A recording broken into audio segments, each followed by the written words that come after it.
Mari kita membaca dari Filipi pasal 1 ayat 1 dan kemudian beberapa ayat kelima dan ayat yang keenam. Demikian bunyinya. Dari Paulus dan Timotius, hamba-hamba Kristus Yesus, kepada semua orang kudus dalam Kristus Yesus di Filipi, dengan para penilik jemaat dan diaken. Ayat yang ketiga sampai ayat yang kelima. Aku mengucap syukur kepada Allahku setiap kali aku mengingat kamu, dan setiap kali aku berdoa untuk kamu semua.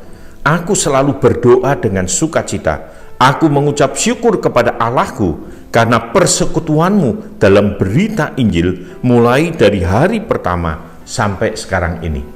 Apa yang hendak digambarkan Paulus di dalam bagian ini? Ya, dia mengatakan dari Paulus dan Timotius.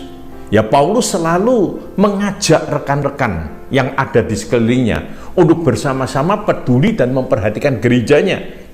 Ya, mungkin Timotius tidak punya kontribusi apa-apa untuk surat ini. Tapi Paulus katakan dari Paulus dan Timotius, dalam arti dia hendak mengangkat Timotius, bahwa Timotius bersama-sama sehati dengan dia, punya relasi yang dekat dengan Paulus untuk kemudian memberitakan Injil atau menyampaikan firman dan nasihat. Dan bukan itu saja, di dalam ayat yang kita baca tadi, ayat 3, ayat keempat dan kelima, di sana Paulus katakan apa? Begitu dia menulis surat kepada jemaat di Filipi, membina relasi dengan mereka, Paulus selalu mulai surat-suratnya, bukan hanya Filipi, surat yang lain, dia selalu mengucap syukur untuk kondisi daripada jemaat yang dia layani. Dan satu hal yang dia tidak pernah lupa adalah apa?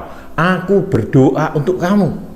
Sehingga dia terus membina relasi melalui apa? Mungkin dia nggak bisa hadir, melalui suratnya, melalui doa-doanya, sehingga di kehadiran Paulus, walaupun tidak secara fisik, dapat menjadi berkat dan kekuatan bagi jemaat Filipi, bahkan juga jemaat-jemaat yang lain yang dilayaninya.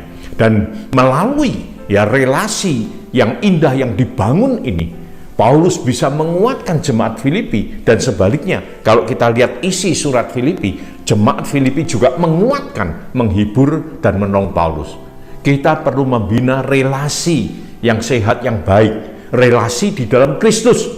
Bukan relasi hanya karena kita punya hobi, keinginan yang sama, tapi relasi dalam sehati melayani dan mendoakan bagi Tuhan gerejanya. Tuhan memberkati.